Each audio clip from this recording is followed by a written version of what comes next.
Welcome to another episode of Conversations with Coleman. Before I introduce my guest today, I want to welcome the many new people that have subscribed through my website or through Patreon in the past 3 weeks. It seems like there's a hunger for content that is not simply going along with the tide of identity politics that's currently sweeping the nation like a tsunami. If you haven't subscribed yet but want to, I ask that you do it through my website rather than through Patreon, as Patreon has been known to occasionally cancel people who are deemed problematic, and I want to insulate myself against that possibility as much as I can. To give you a sense of how important contributing is, the podcast is now making enough money per episode to justify hiring an audio engineer to handle the many hours of technical work that go into making a single episode sound good. Of course, if you don't support the podcast financially, that's fine too. You can also support me by subscribing to my YouTube channel. Okay, today's guest is Neil deGrasse Tyson, who probably needs no introduction, but I'll give him one anyway. Neil deGrasse Tyson is an American astrophysicist, author, and science communicator. Since 1991, he's been the Frederick P. Rose Director of the Hayden Planetarium at the Rose Center for Earth and Space in New York City. The center is part of the American Museum of Natural History, where Tyson founded the Department of Astrophysics in 1997 and has been a research associate in the department since 2003.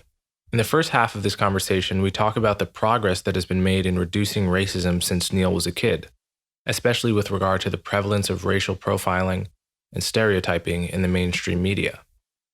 In the second half, we talk about police brutality, different ways of parsing the data on police killings of unarmed civilians, and whether an attitude of optimism or pessimism is warranted at this moment. So without further ado, Neil deGrasse Tyson. Neil, thank you so much for coming on my podcast. Happy to be there. I think I'll only take credit for being an astrophysicist. Cosmologists are a specific subset with a specialty, as are planetary scientists. And my interests are broader than that without that kind of specialty. So, plus some percentage of people will always think you said cosmetologist. So, cosmologists have to have some reactions to be ready to react when people ask them about their latest cuticle. I see. Yeah, your Wikipedia bio is giving you a little too much credit. Yeah. So, but that's people getting enthusiastic about who and what I am to them. I guess it's better than the opposite problem. I have a website that I maintain. I'm still amazed that people lean to the wiki page rather than to things that have some institutional authenticity. Yeah, I'm guilty of that. So we're speaking on June 4th, which is a week and 3 days after George Floyd was killed at the hands of Derek Chauvin and 2 other Minneapolis police officers who restrained him on the ground, including on his neck, and ended up killing him on camera in a way that was truly brutal and horrific to watch. And that event has sparked protests for now over a week, peaceful protests in virtually every city in America, as well as many nations around the world. It has also sparked riots in most American cities. And, this is a historic moment, I think, for the nation, coming over 2 months into the coronavirus lockdown, which is also, one of the huge historic moments of the past few decades. And you have written an essay called "Reflections on the Color of My Skin," which I hope we could use as a jumping off point. You've been reluctant to weigh in on the issue of race for most of your career, and I'm sure you get asked because you happen to be a Black physicist, to comment on these issues quite frequently. But you've chosen your spots really sparingly, and I really understand the basis of that. But you've chosen to weigh in at a deep moment right now, and I'm hoping we can use that piece as a launching off point. So in this essay, you start with a story about a physics conference. Would you mind telling that story? Sure. Back in the 1990s, I was an active member of a physics society, physics organization. We had annual meetings like any society would, where you have collections of experts in whatever is the interest base of that community. And we can have conferences of refrigerator salesmen, right? And so you gather, and there's a certain camaraderie because everyone at a conference has strongly overlapping professional interests, and you learn from each other about how to do your job better. So that resonance, I think, creates a level of friendship and camaraderie among people who you might not necessarily even know very well, simply because you have common interests. That would be true for any conference, of art, technology, surfing, it wouldn't matter. So in this particular case, it's a community of physicists. And as is true for most conferences, there's a last dinner banquet where everyone eats together, and usually the night before the last day. And there was wine being served. And at the end of the banquet, there was a group of us. I don't remember the exact number, somewhere between 8 and 12, just enough to say, let's find some common room, maybe a top floor suite or something, where we can all gather and just continue. So we grabbed the bottles, the not quite empty bottles of wine from the table, and we went and found a common room somewhere in the hotel, just to talk, just to chew the fat. We're all physicists, so we get to talking about some geeky things, which is entirely unavoidable when you have the level of math and physics background that we do collectively.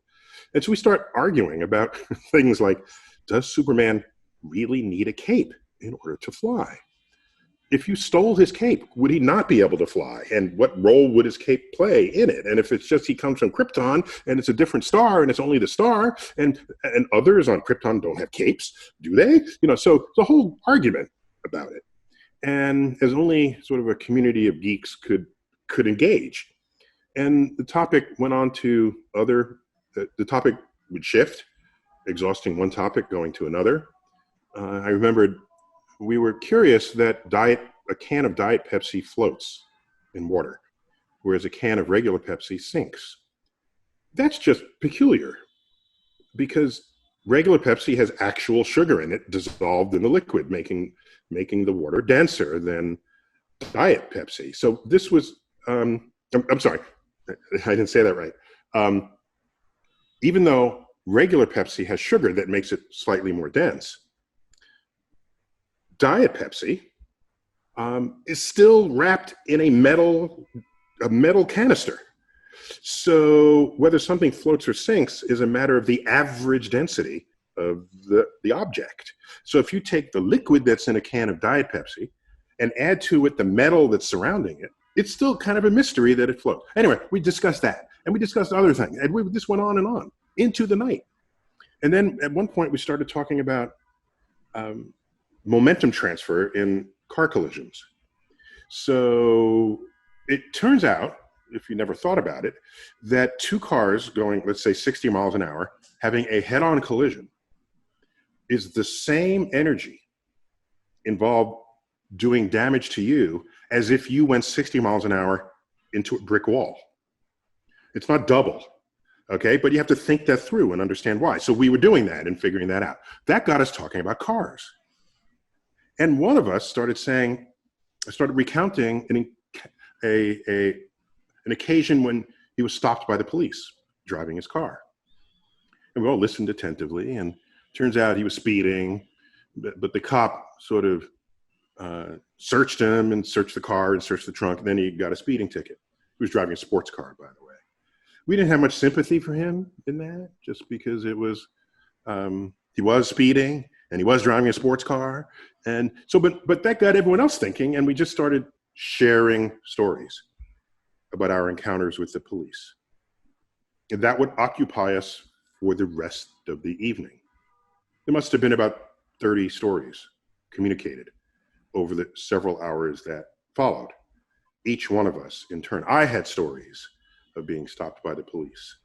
And one time I was stopped in New Jersey, and it was late at night, hardly any cars on the road, and police officer stopped me under an overpass, asked me to get out. This was at night, asked me to stand behind my car in front of his bright squad car lights. And so I remember squinting at the light, and he started asking me questions. Where are you coming from? I said, I'm coming from my parents' house. Where are you going? I'm going home. Who's the woman next to you in the car? Who's the woman sitting in the passenger seat? I said, that's my wife. What's in the trunk? I said, just a greasy tire and some other stuff. And this line of questioning just, and I didn't know why this was happening. So, oh, well, I stopped you because you changed lanes without signaling. Okay. This sounded kind of incredulous. Maybe I did. I don't remember in the preceding minutes before I was stopped. But he would later say, after he said, well, what do you do for a living? I said, I'm an astrophysicist with Princeton University. Now, only at this point did he then start saying, oh, well, the real reason why I stopped you was that your license plates were very shiny and new. I just recently moved to New Jersey and I needed Jersey plates. Were shiny and new and it didn't match your car. So there's been a lot of, we wanted to make sure that either the car nor the license plates were stolen. Okay, then I moved on. Okay, I put this into the circle. And okay, I wasn't roughed up. I wasn't, there was no violence committed. There was no, but it was just a little odd, I felt. But by the way, I have a dozen other such stories, being stopped, being questioned, and not getting a ticket. Not getting a ticket. Collectively, these stories, individually, you can listen to each story and say, oh, okay, I can see, all right, I can explain that, all right. But collectively, something else was clearly going on. And then we just wondered, is it because we're physicists? Do they know we're physicists and they got something against educated people? And what's the common denominator? The common denominator is I was attending the National Society of Black Physicists. That's the Society of Physicists that I had joined for that week. And the only common denominator among us was this color of our skin. Some of our cars were old, others were new, some were sports cars, some were kind of old beat up cars, like my car was 17-year-old Ford. Okay. Who would ever steal a 17-year-old Ford? I don't know. Okay. He's worried about stolen cars. I mean, so I open my commentary with a recounting of that evening, just to bring people in to the world of a Black person. That was just an opening sort of salvo. This is what goes on all the time. If not that incident, another kind of incident. And am I being petty? Am I being oversensitive? Does this happen to everyone? I suppose it could, and they just don't tell me. I don't know that I've ever been in a circle of white people, unless they themselves were truants in some way. I don't know if I've ever been in a circle of law-abiding white people where they all took turns telling police stories. I've never, so maybe they do have the stories and they just don't speak of them. That's possible. But this was a way for me to bring the reader into my reflections. The title of the piece is Reflections on the Color of My Skin. Reflections on what happened in my life, simply growing up in America. And in this time of unrest, triggered by the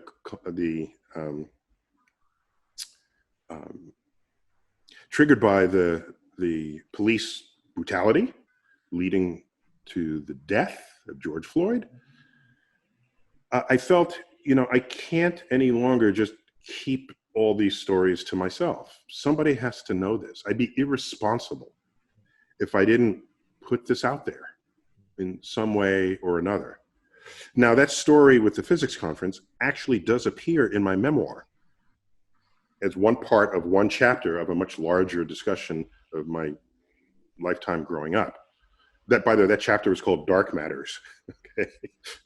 That's good. So, but my point is, there came a time, and it was this week, where I said, people need to know what I have experienced in my life. And so in that sense, I sort of broke the fourth wall and said, this is what has shaped who and what I am today. Yeah. So, I think growing up later than you did, I have fewer of those stories, but I do have them. Where did you grow up? Also growing up where I did. I grew up in a very nice, diverse, progressive town, suburban town in New Jersey. What town was that? Montclair in West Orange. Oh yeah, Montclair. You can't get more progressive than Montclair. Yeah, I can also say that it was the 1990s when I began to notice a significant drop in the daily sort of aggressions. Some macro, some medium, some microaggressions. And one of my barometers for this is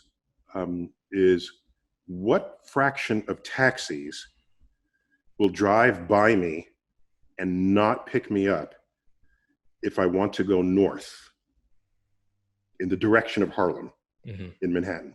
So this is a fascinating measure. Of course, in any given incident, you can say, oh, they probably just didn't see me, or they just weren't looking. So you could say that, of course, any given incident. But I have statistics over all of these years. In the 1980s, that rate was about a third. About a third of all taxis would just drive by and pretend to not notice. Of course, human peripheral vision is huge. We don't think of it because you're always focusing on something in front of you. But peripheral vision, you can see more than 180 degrees left and right of you, okay?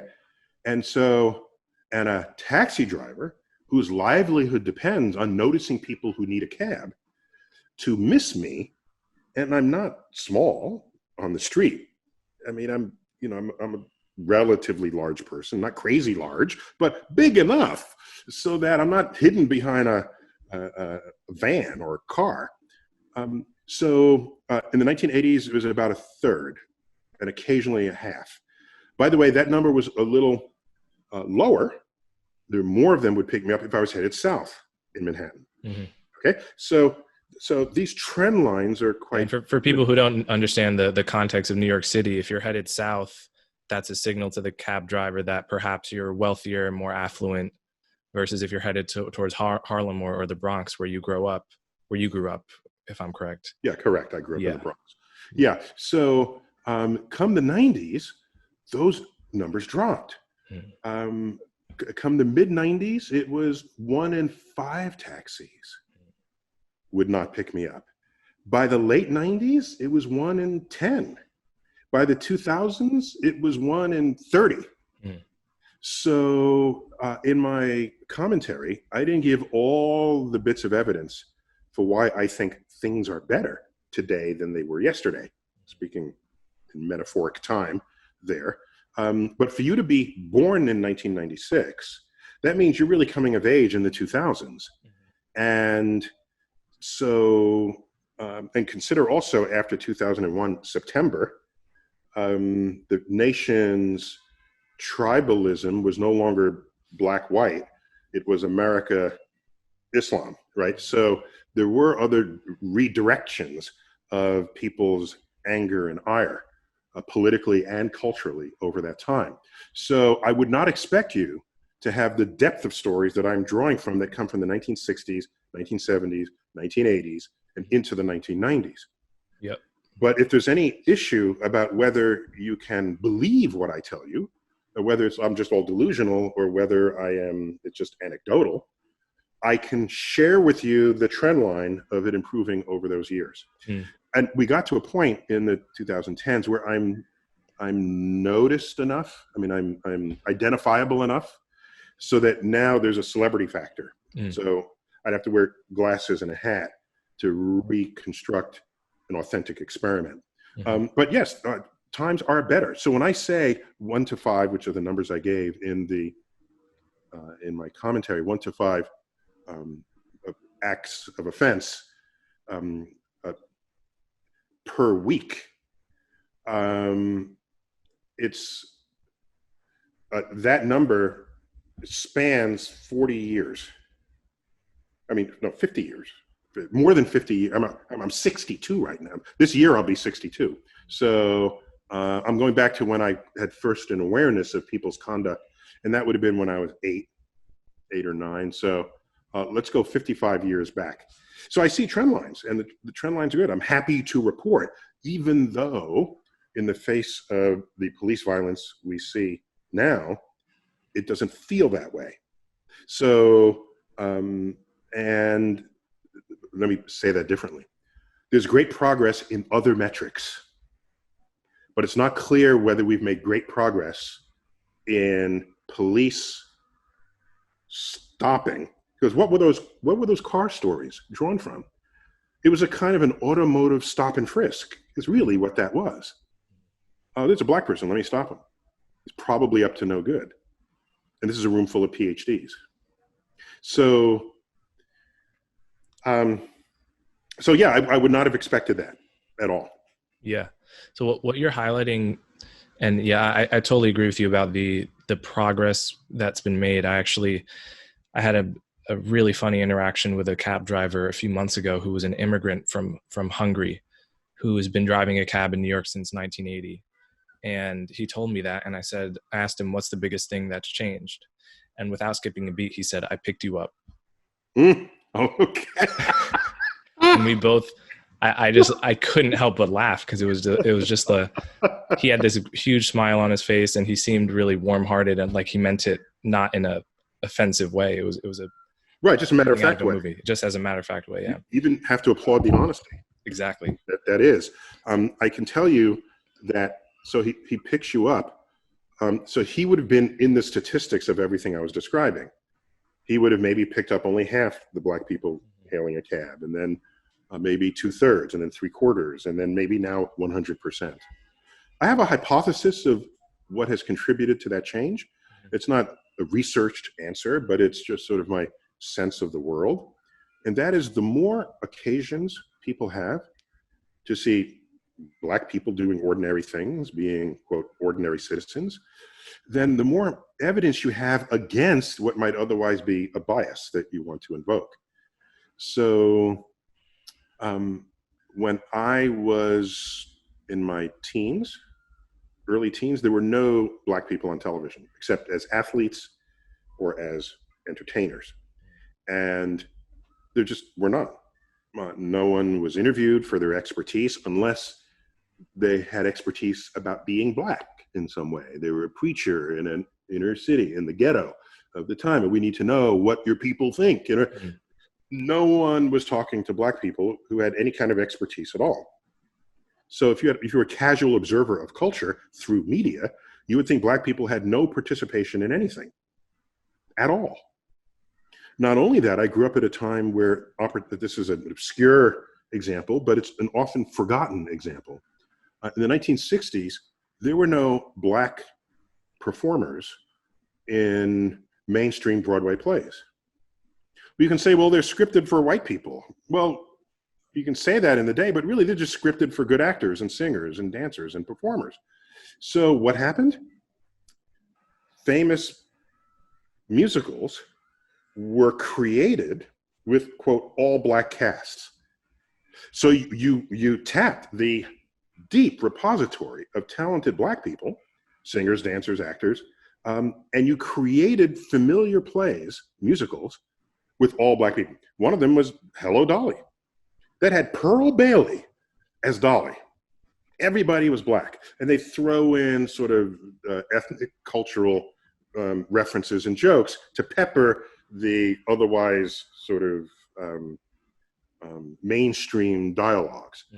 So as a family, we went to all of the all-black musicals that had come along. And you say, well, and I remember people coming up to me and saying, why do you have all black? What's the point of that? And these are people who didn't understand why these things, why is there a Miss Black America? Why was there a black anything at the time? Why was there a black baseball league going back now 2 decades before this? Because we weren't admitted into the rest of it, even when you had talent. So that's why it happened. And then what happens is the rest of the world sees this talent, they value the talent, they start incorporating them into the mainstream cultural product. Then it obviates the need to do things that are all black. Right. So no, there are no all black musicals anymore. So this is an arc of progress, an odd sort of arc, but nonetheless an arc. Not only that, I remember the 70s when you started seeing black people, not the 60s, but the 1970s, where black people in larger numbers were showing up as characters on sitcoms and in movies and in shows. However, when that first happens, you're on there because you have to be black in some way. You got to talk black, you got to act black. You are the black person in the script. You're not just another actor in the script. You have to be the black person. You got to give some saucy comment where there's got to be something that everyone can laugh at because you have a black attitude as opposed to a mainstream attitude. Brown and Eric Garner were killed. Again, I felt that, this was obviously not, these were obviously not just tragedies, but were racist tragedies.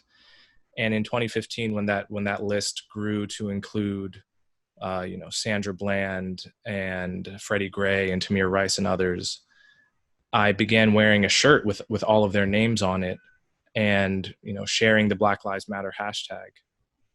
And, slowly but surely I've come to think differently about these issues than I did then.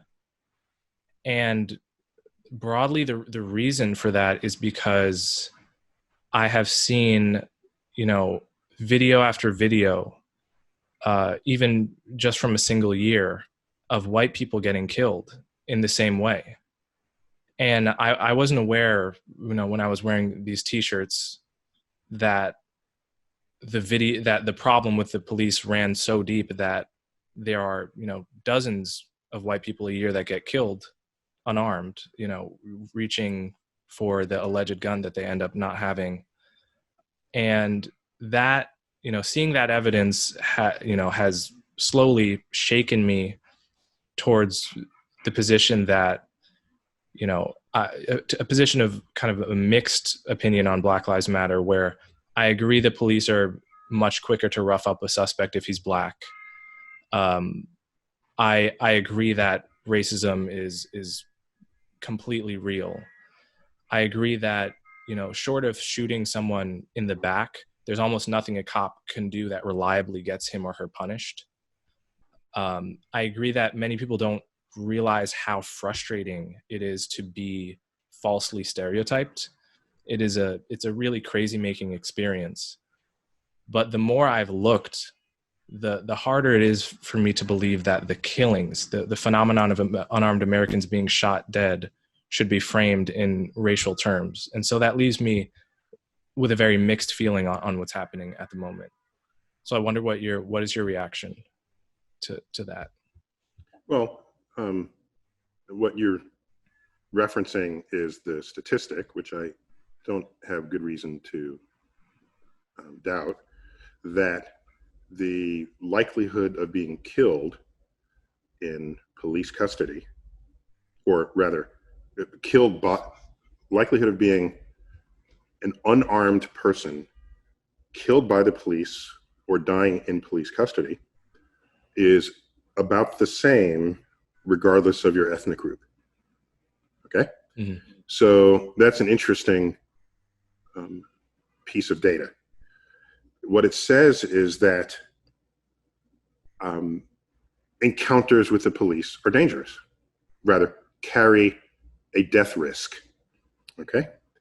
And so you want to minimize your encounters with the police so that the total number of people who die drops. Okay. So now, if you have a police department that stops and frisks black drivers, then the numbers of encounters with police are higher, informed by whatever was the suspicions and attitudes, biases of the police officers. So I just want to keep the number of encounters with police to a minimum. I spent a couple of paragraphs, maybe one big paragraph in my commentary, retelling the lessons I was getting from my parents in the 1960s. We grew up in New York City. That was a turbulent time. Crime rates were high. And they wanted to make sure that their 3 black children wouldn't end up dead in the street, shot by police. So I went through basically police training, right? Police avoidance training or police conduct training. Police officer stops you, you stop. You say polite things. You say, "Good afternoon, officer. How can I help you?" Make sure they always see your hands. No sudden movements. Don't put your hands in your pockets. Don't reach for anything. And if you're going to move, tell them what you're about to do. Now, none of us drove a car, but there'd be car instructions later when I would learn how to drive. Make sure the officer can always see your hands. Keep them up on the steering wheel. If you're about to reach for your license, tell them you're about to reach for your license and tell them where your license is so that when you reach there, they're not spooked. Okay. So that's an attempt to keep the numbers down. That's really what that is. And so to keep the total number of encounters a black person would have with the police down to as low as possible, so that when the requisite number of people die in the statistically repeated number of people die in their custody, that the total number becomes low, even if the percents are the same. So that was the crux of my piece on Reflections on the Color of My Skin. It was, yeah, I'm a scientist. I see data and I know data and I understand it. And it's hard to stay dispassionate in the discussion of statistics when you have such graphic video running around the countryside. Okay, or rather, the capacity to obtain graphic video of violent actions knows no limits, right? So my response to you would be that, yeah, if you're admitting there is racism and there's bias, if you're admitting all of that, and we recognize that you're not more likely to die because of your skin color once the police have you in their custody, you're not more likely to die after you're in their custody. If you want to say they're not stopping black people more often than white people, I haven't seen the data on that. Yeah. So we're just trying to keep the numbers down. And by the way, this is a subtle mathematical point. Well, it's not subtle if you're a mathematician, but if you don't think mathematically, the difference between the same fraction of people dying, no matter the demographic, and whether or not the cops are racist for their policing practices, you would think that one negates the other, but they're 2 different mathematical data points. Right. And when we see George Floyd getting killed, you're seeing police brutality against a black person. You're not seeing, here's yet another black person in the custody of police. That's the real number that should be seen here. Right. This is, even if you're correct for crime rates and all of this, Mm-hmm. If black people commit more crimes, or if of certain varieties, depending on income and neighborhood and city and all the rest of this. So that's my reaction to your latter day revelations about the data.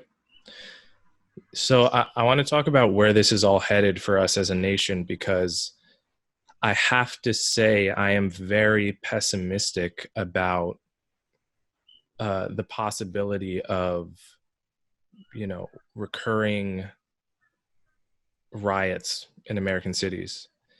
And, I think really nobody likes to see riots except, the rioters themselves and, a fringe on the internet that will sort of fully make excuses for them. But the vast majority of people, those who support Black Lives Matter, those who are against it, really don't want to see riots. And I've been to a few of the BLM protests in New York, and they stress nonviolence very, very clearly.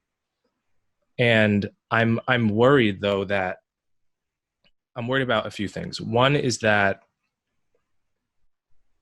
it's hard for me to see realistically how we get from the number of unarmed Americans of all races getting killed, say in 2019, which according to the Washington Post database was 41. It's hard for me to see how we get... Wait. Say that again. According to the Washington Post database last year, there were 41 unarmed Americans killed by the police in total. Okay, I've seen other data that puts that over 100 for just black. So yeah, I looked at. So I saw. Okay, I read whatever the number. It's yeah. Relative to other ways people die, it's a relatively small number. So yes. That's what matters, I presume, and where we're headed here. Yeah, that's What matters is that it's lower than you might think, depending on what your prior beliefs are, and we can talk about how many are black, how many are white. But to me, it feels, when I read all of these news stories, and I've spent a lot of time reading the news stories, the ones that never go national, about these altercations, and a lot of them involve people having a gun that looks like a real gun but is in fact a toy gun. A lot of them involve the cops thinking that you're reaching for a gun and there's actually nothing in your pocket. A lot of them involve mental illness. And the point I'm making here is that, as we talked about in the beginning, I think there's been a lot of progress made on this issue, not enough. But it seems like the more progress you make, the harder it gets to make progress on an issue like this, because we have a crazy gun culture in America, which means that, unlike in many countries, when the cops do pull over a suspect, they have a more rational fear than in other places that the suspect might be armed. And so it seems to me, if there are something like, tens of millions of civilian cop interactions every year, and 0.0001 of them, go bad, and someone is there to film it, which hasn't been the case throughout most of history, then the conditions for a riot are going to be there, unless we somehow find a way to get the number down to zero year after year. And the more I think about how we would do this, the more I despair for the possibility that it can't be done. So here's how I would respond to that. That's pretty pessimistic. The country ultimately got rid of slavery, all right, and talk about sort of violations of human dignity. That was a pretty big one. They were Johnny come lately in that one relative to Europe, but nonetheless, it did happen. The way I look at it is, suppose there was a black police officer who had his knee on the neck of a white person. Suppose it wasn't even a police officer. Suppose it was a black person who killed a white person. And if this was the South, at any time, at most of the decades of the 20th century, up through the 1960s, there would probably be mobs of white people trying to find the black person to lynch him. Mm-hmm. That would be the form of justice exacted on that incident. So you say, okay, that's messed up. That's not due process. That's whatever. And so you can analyze it in the moment for what should have happened. Okay. So now we look at this. It's a white cop, knee on the neck of a black person, and the black person dies. How you feel about that matters in a free country. Okay. So you can't, no, I'm speaking this as a scientist, but as a person who lives in the real world. Okay. There's the philosophical world, not to put needless distance between us, but there's what is philosophically true, logically true, and then there's what's actually happening. Okay. So,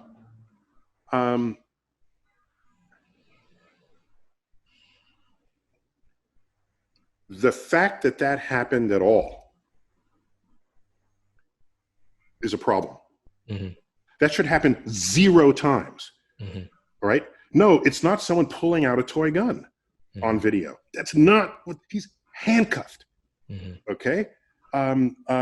Rodney King was tased, and he's just trying to stand up, and they keep hitting him. Okay, I left out a piece where I recounted that, where they're instructing each other to hit him at his joints, on his kneecap, at his ankle, on his elbow, on his head. He ended up with a fractured skull. That should never happen, ever. So I don't care what the percent is. That should never happen. That is not a cop being scared. That is deep. That I don't even know what that is. So you can say it's 0.0002%, and we shouldn't worry about it.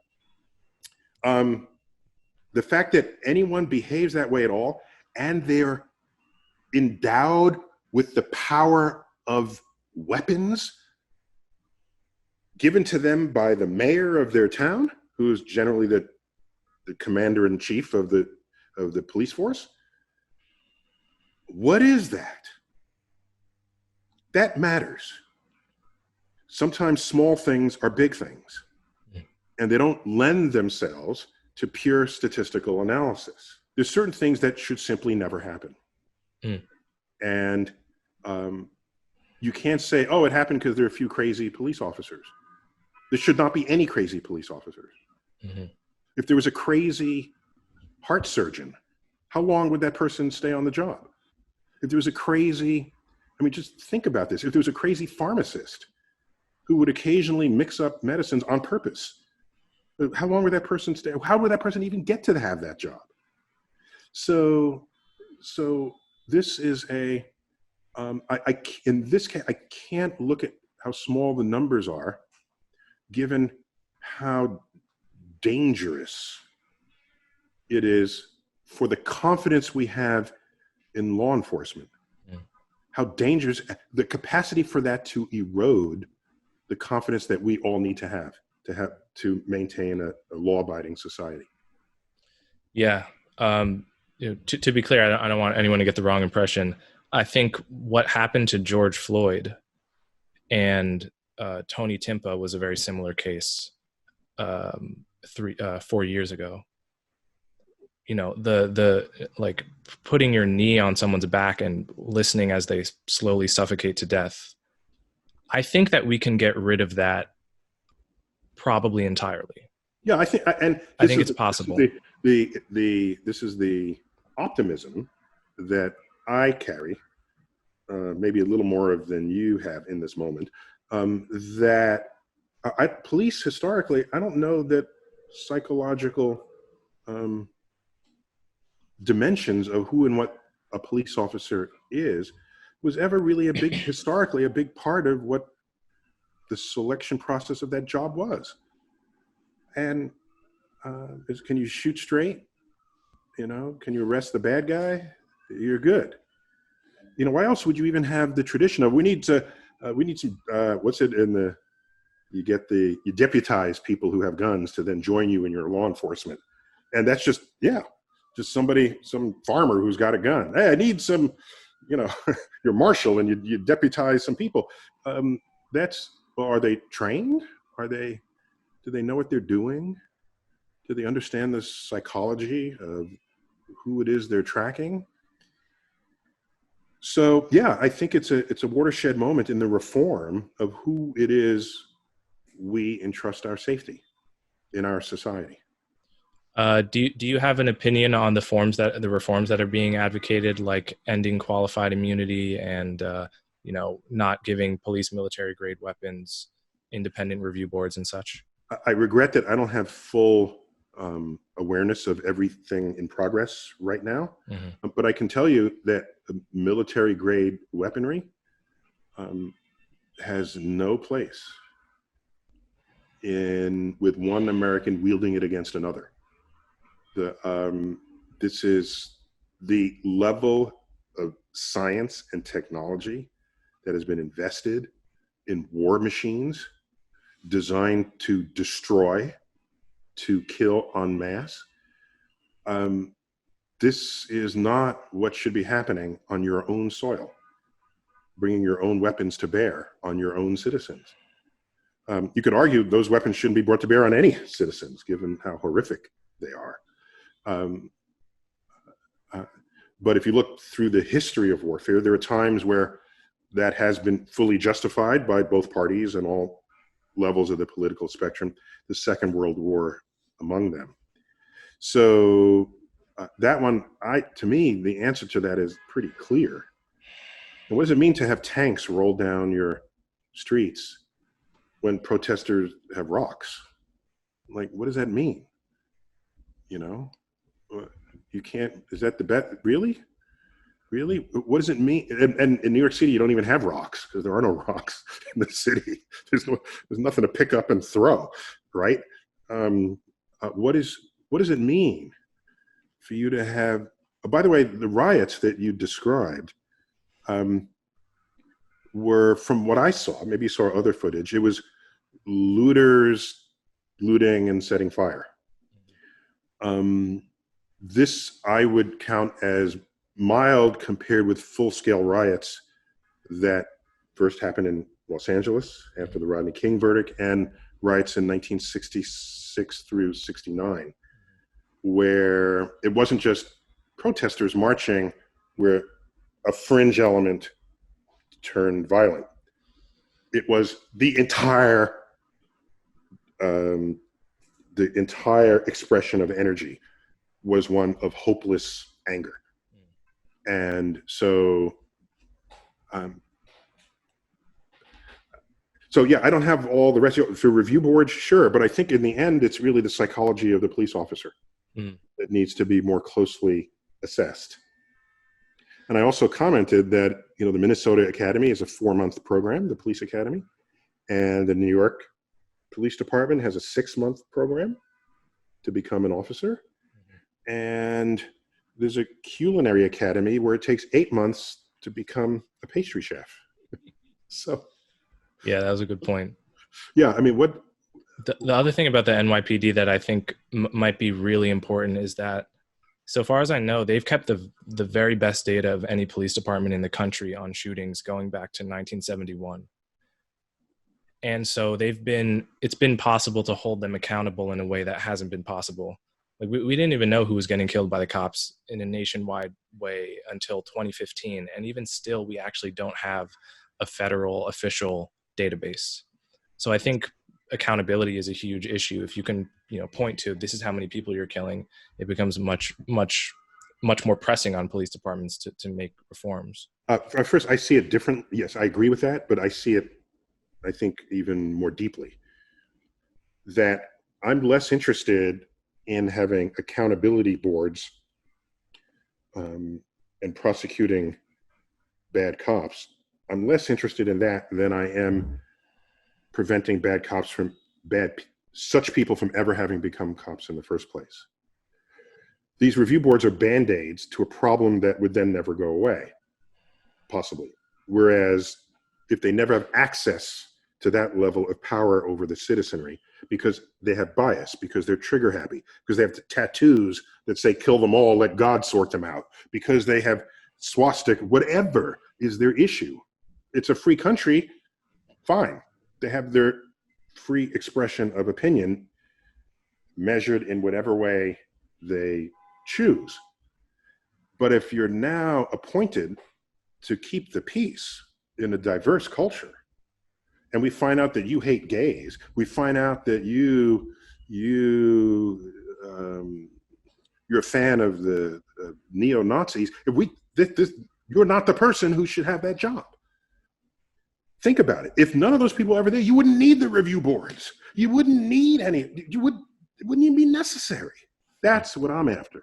And I don't think that's impossible to achieve, because I keep looking up all the time. By the way, I did want to make it clear that you look at the lists of police killings, city by city, and New York City is the lowest out of 60. Yeah. And way lower than you would predict based on population. You can say it's low for a city with millions of people. And they say, well, how about cities that are just 1 million or 500,000? It's lower than them. How about cities down to 250,000? It's lower than them. So I wanted to make sure in my article that some credit went to my hometown for turning it into what I remembered it to be to what it currently is. And then, so there's one sentence in there. So maybe we should see what New York City would, in spite of ugly behavior that we see on the internet between police and protesters in every city, including my own city. In spite of that, we need to look at what New York City was doing well and maybe do more of that, rather than look to see what people are doing bad to try to do less of it. I mean, not rather than, but you do both, right? You see what works and do more of that. That there's not enough of that kind of thinking going on out there. Yeah. Okay. Before I let you go, I think I agree with most of what you said. I think I'm a little bit less optimistic about the prospect of making sure that no, either incompetent or evil people become cops to begin with. I feel like there will always be some kind of, no matter how hard we try, there's going to be a small number that of quote unquote bad apples that get through. Yeah, but a lot of those bad apples are not called out by their fellow officers. That's true. If the officers are at a bar one night and they hear one of them say, look at these niggas, I can't stand them, or they're with or these fags, or this. If you hear that and they're one of your fellow officers and you do nothing about it, then you're culpable. Right? Was that the right word? Culpable? You're absolutely. Yeah, thank you. Okay. So if someone is weird, you know it. If you spend time, if they're your person that you spend all this time in the squad car with, on stakeouts or whatever, you know who that person is. Their behavior is not some kind of surprise to you. So no, we need a cultural shift in attitudes towards how we think about who and what the police are to us, and what we are to the police. Let me give you one example to show you where I'm coming from. There's a video from 2015 of a cop responding to a domestic abuse allegation. And it happens to be a black cop. It's not relevant to the story. Responding to a domestic abuse allegation. And he comes up and he gets startled by a dog and he shoots twice. And one of the shots accidentally hits the woman that called in the abuse allegation. And then after the body cam, he says, he's just like completely despairing, lamenting. And he says, I'm not going to drop the F-bomb, but he says, I'm effing going to prison. And my impression as someone who, I've never, I don't have police in my family. I don't have so much firsthand experience with the police, is that it's not, it's not if we weed out every bad apple, then the good apples will sometimes make massive screw ups. And what I'm worried about is, if we institute all the reforms that I support and that many support, that if, it will be hard to go 5 or 10 years without a riot, because the screw ups will be magnified and will seem to represent the norm. So that's an important psychological issue. What you're saying is the commonality of it dilutes the impact that any one incident would have on people's emotions. And the rarer they become, the more significant they will land on people's reaction functions. Did I summarize what you just That's said? exactly what I'm saying. Yeah. Yes, that's an interesting fact. I don't know how that would play out. If at some point you do get to say there was one mass shooting this year when in previous years there were 20, that's good. Mm-hmm. That's a good sentence to utter, not to diminish the tragedy of the one incident. The fact that we went 10 years, was it between 2002 and 2012, where no one died. I think that's the interval. You can check me on that. Where no one died in a domestic airplane crash. Mm. Every year I grew up, there was at least one plane crash a year. Hundreds of people would die. 100 people would die every year in a plane accident. And that we just lived with that. And even at that rate, planes were hugely safe compared with many other forms of transportation. Now it's so rare that if a plane crashes, it is major headlines scattered everywhere.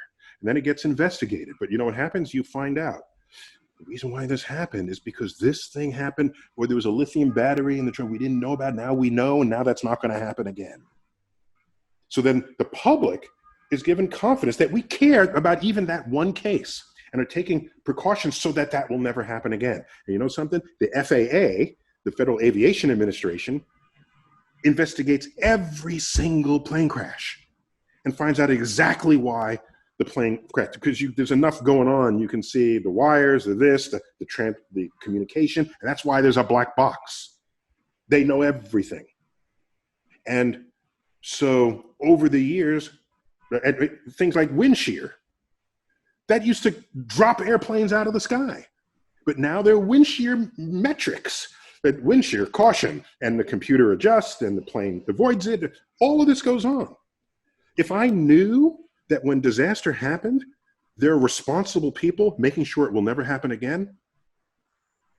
This is why I'm pushing independent review boards, Neil, actually, because when an airplane crash happens, the airline doesn't investigate itself because we wouldn't trust their investigation. But the status quo is that a lot of police departments, a lot of police chiefs are deciding whether to discipline their own officers. Mm-hmm. Mm-hmm. So that would help. So thanks for bringing that up. So the review boards, however, are what you should do about the officer rather than how to avoid that in the future, I would bet, as initially conceived. Right. It's not so much an analysis of the situation so that best practice can be modified and shared with all the cities across the country. So that, for me, is the role of the FAA in a plane crash.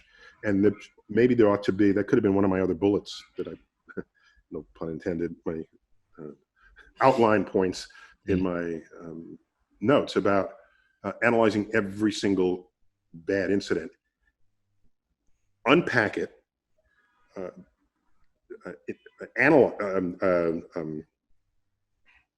explore how A went to B, went to C, went to B, to D, went to someone dying.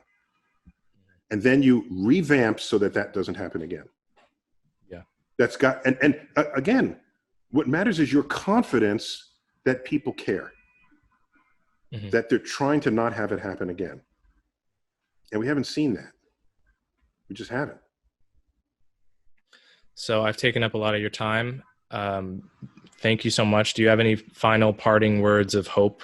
Because I don't want to leave my audience on on such a despondent note.